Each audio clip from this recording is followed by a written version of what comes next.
It was the middle of summer, and my parents had left for the weekend to go to our house in Cape Cod. It's about a 2-hour drive away, so it's no big deal for them to leave me alone for a few days. My mom had made some pulled pork and pasta for me to heat up to eat whenever, and I had some money if I wanted to order pizza.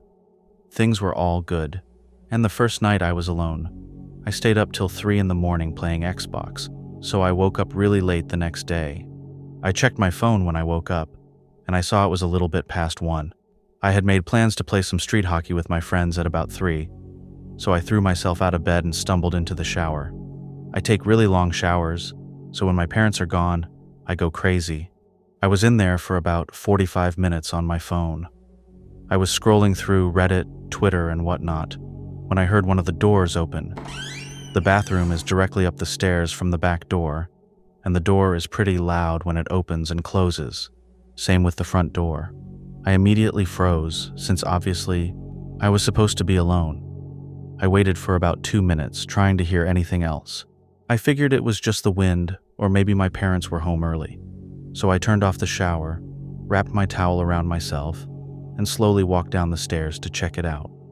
Even though my house is old as shit, and each step on the stairs makes a super loud creak, I still took my time and tried to be as quiet as possible. I probably took 45 seconds, walking down all 12 of those stairs. So when I got to the second to last stair, right before I could see around the corner into the kitchen, I took a little breath to compose myself. In my mind, I knew I was probably being stupid and dramatic. There obviously wasn't anything in the kitchen.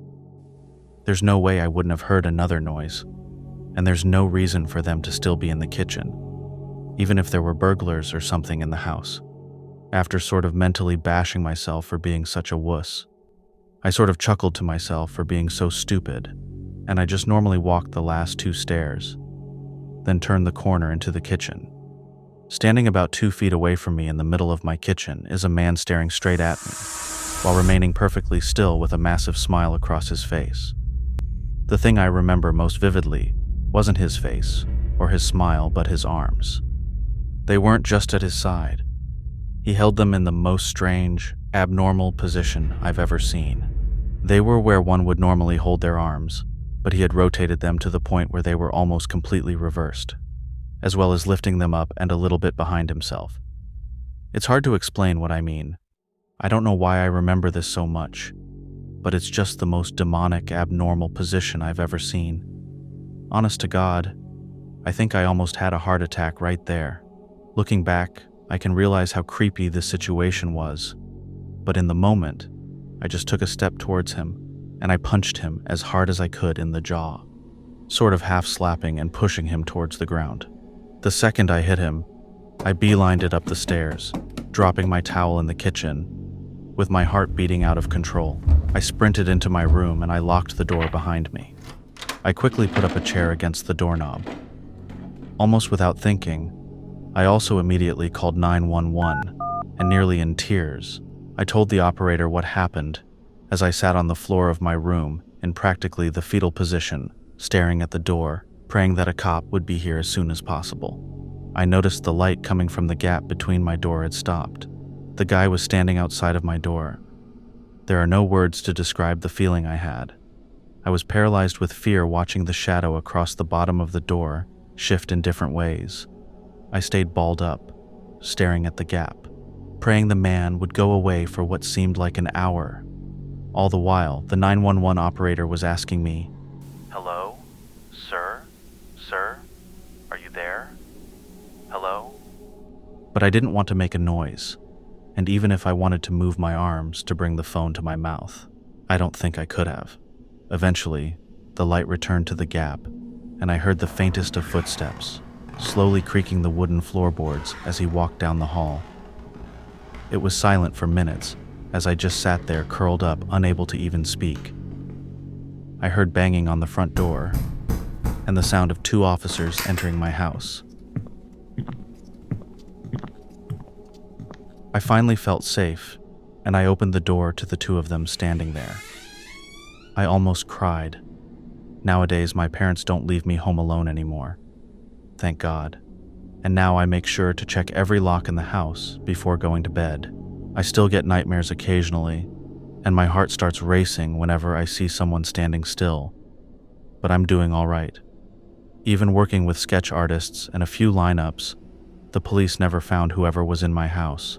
It sends shivers down my spine every time I look outside, half expecting to see him standing across the street, smiling under a lamppost. I have no idea what he wanted or who he was, but regardless, maybe that's for the better. This happened several years ago when I lived with my ex-boyfriend, so we had been living there for roughly a month when this event occurred. My ex was out with work colleagues, and I was home alone. I spent the early evening watching TV and eating takeout. A couple of times, I heard some strange noises, but whenever I would try to zone in on them to figure out what the hell it was, it seemed like it would stop. It got later into the night, and I decided to go upstairs and use a computer for a little while before heading to bed. At this point in time, we hadn't had our phone line installed, and I was still on a pay-and-go phone which had run out of credit. I basically had no way to communicate with anyone while I was in the house for the night.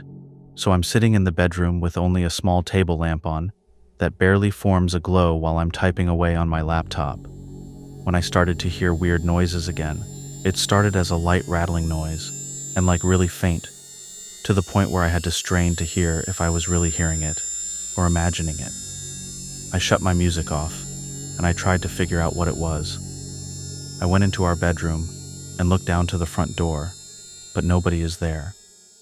We had a small yard with a high brick wall and a solid wooden gate, with nothing to cast any light. But from what little I could see, there was nothing out back either. I sat back down and I switched the music back on. I would say about 10 minutes later, I hear this very eerie screeching sound like metal on metal. Again, it was very faint, as if whatever was making it was trying desperately to be quiet.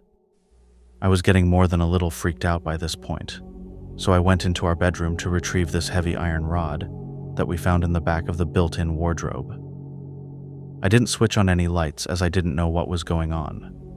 I didn't want to alert any possible intruder to my location inside the house. Remember, I had no way of calling anyone, and I was getting more than a little concerned that someone might actually be in my house. I headed into the bathroom to see if I could get a better look into the alley that the house backed onto.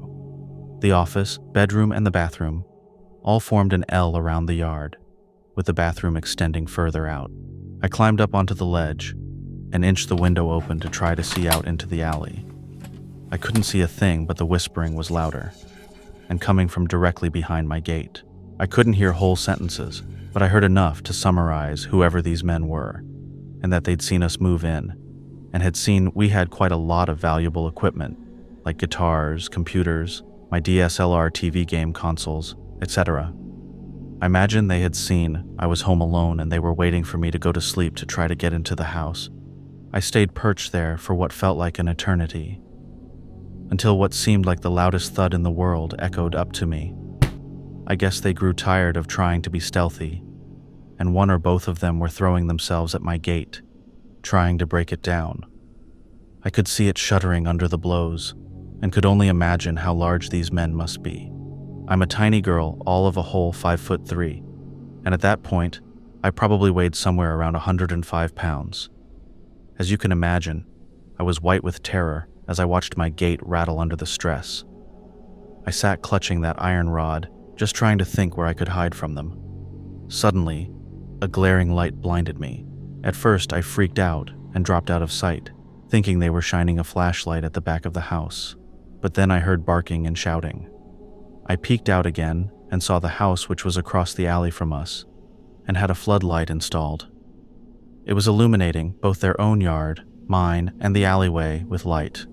I heard grumbling and cursing, and then 2 sets of footsteps hurrying down the alley. I stayed locked in that bedroom until my ex-boyfriend drunkenly rolled in at about 4 a.m. I didn't sleep at all that night, and when I went into the yard in the morning, my gate was hanging by one hinge, allowing easy access from the alley. When I looked at the back of it, the keyhole was covered in scratches, as if someone had tried to force the lock. If they hadn't woken up in the house behind us, I dread to think what could have happened.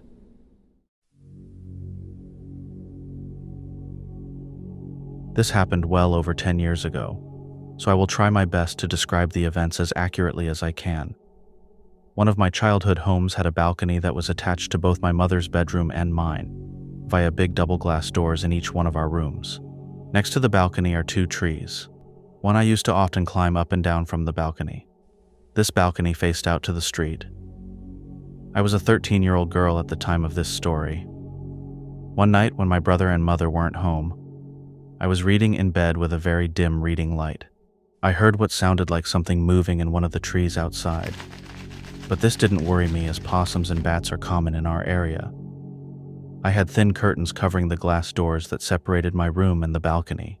As mentioned previously, the doors faced out towards the street, where the street lamp light was almost always visible through my curtains.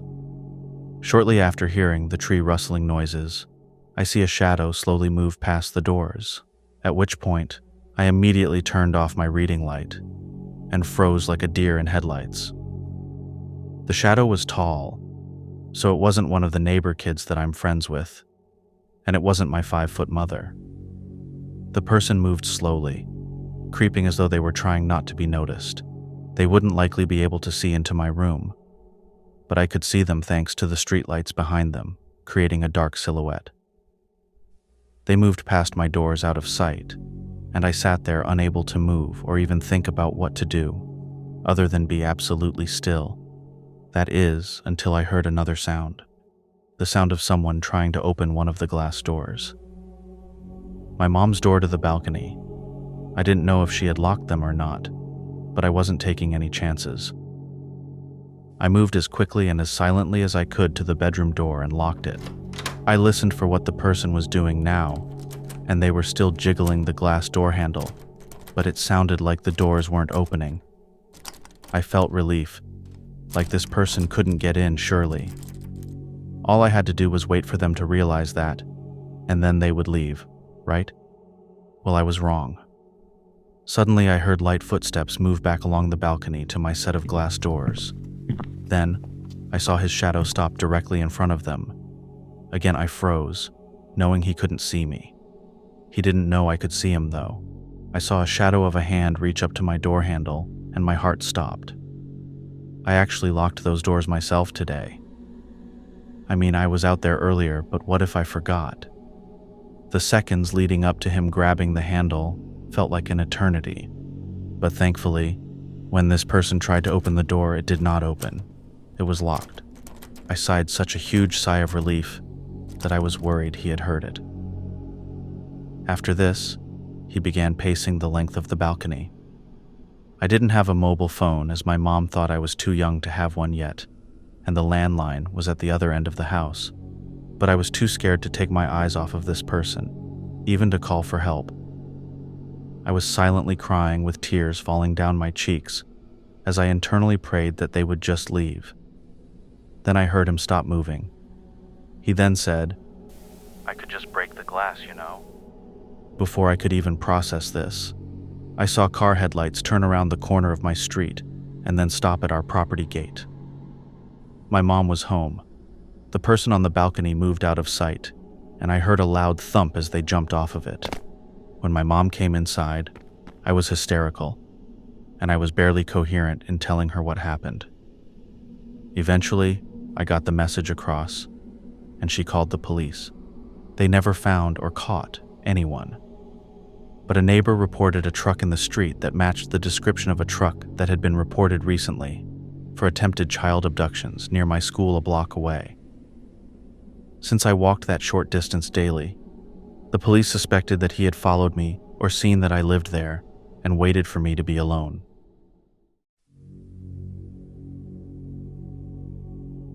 Years ago, back when I was 11, I was staying home alone with only my little brother, who was 7. At that time, it was about 9 p.m., dark outside, and pouring rain. We were both in our rooms reading, right next to the front door, with a big window and open blinds. That's when I hear the front doorbell ring, followed by knocking. I thought my parents had arrived, but that was strange, though, that they didn't use the garage or their keys. I looked outside to see their car. There was nothing but rain. As I approached the door, I heard a man's voice, that was not my father's, yelling through the wind. "Would you like some cookies? We're selling Girl Scout cookies." I was shocked at this, considering the weather and the time of the day. Saying nothing, I checked the peephole and I peered through the side window, only to see it was not a father with his girl as I expected. My heart dropped. Standing there was just a fully grown man, maybe in his late 50s, with no box of cookies in sight, standing on my doorstep. I remember the gut-wrenching feeling of having to check the locks while he was right on the other side. I'm sure he heard this. The 2 locks were the only thing separating myself and my brother from a potential monster. He continued to knock and mention his cookies as I considered calling the cops. That's when I remembered. The blinds were open in my room where my brother was with the light on. As I turned the corner into the doorway, I saw the man carefully peering into our window, possibly eyeing my brother, distracted in his book. My heart was pounding now as I began to panic. In a move that took all of my willpower, I quickly turned off the lights and ran over to the window to close the blinds while in full view of the man. As fast as I could, I double-checked all the locks in the house. I closed all the blinds and told my brother to go hang out in one of the big closets in the house with no windows. I didn't tell him what was going on so he wouldn't be frightened. And for some reason, I never did call the cops or my parents. I just waited in the hallway until he left. Still thinking about it gives me shivers that so many things could have gone wrong that night. My worst fear is a stranger getting to an unlocked door before I do.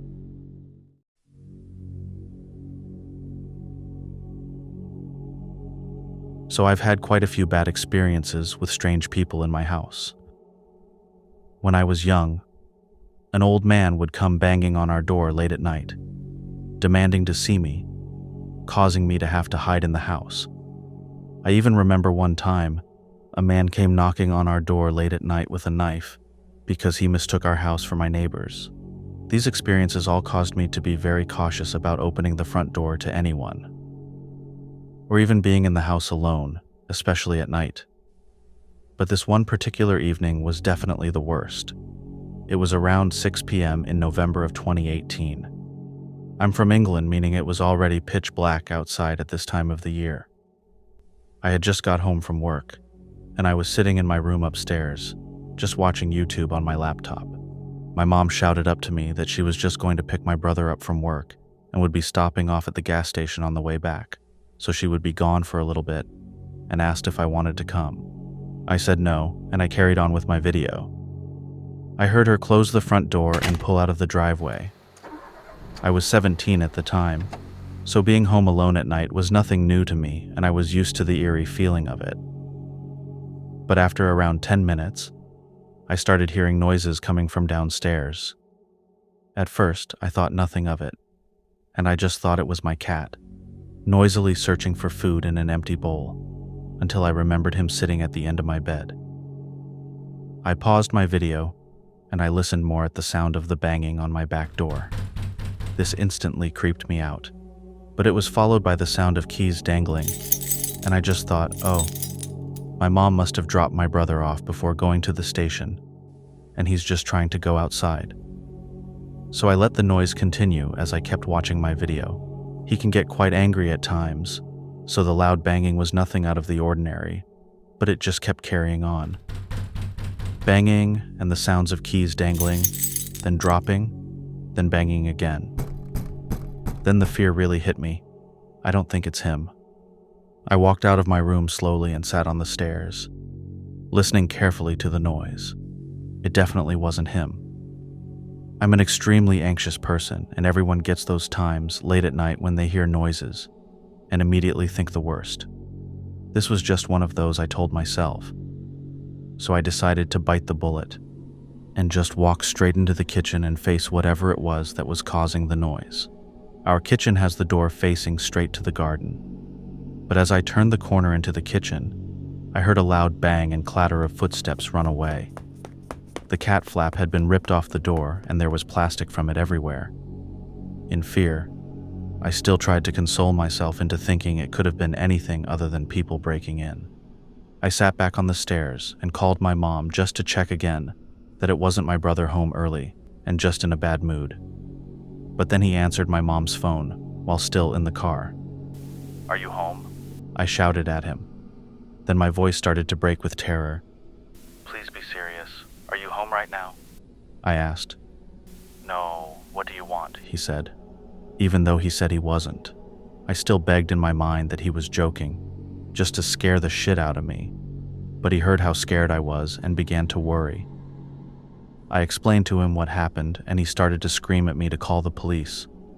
He's never been the protective type, but I could tell now he was really worried and told my mom to rush back home straight away. While calling for the police, I tried so hard to stay calm. I told them exactly what was happening as I hid back in my room with the door tightly locked. Then I heard talking and the banging of doors downstairs again. They were back. I bursted into tears to the dispatcher out of pure fear, and I sat on the phone for what felt like forever, until my mom, brother, and police all pulled up at the same time. Everyone charged through the house and to the back door. We instantly saw what they had done. The people saw the keys to the back door on the side in the kitchen, took a broom from outside, broke it in half on the door handle, got the broom through the cat flap, knocked the keys off the side, and pulled them through the cat flap. Although out of pure luck, as they broke the broom in half, they also managed to snap off the door handle, making it completely impossible for it to be open from the outside. Otherwise, they would have gotten in, no questions asked, and I would have been sitting quietly in my room, completely oblivious. It was clear afterward that they had been watching the house for a while, waiting until the exact moment that they saw my mom's car pull out of the driveway. I'm not sure if they knew I was there alone or not, but I know that after they initially saw me and ran away, they made a choice to come back.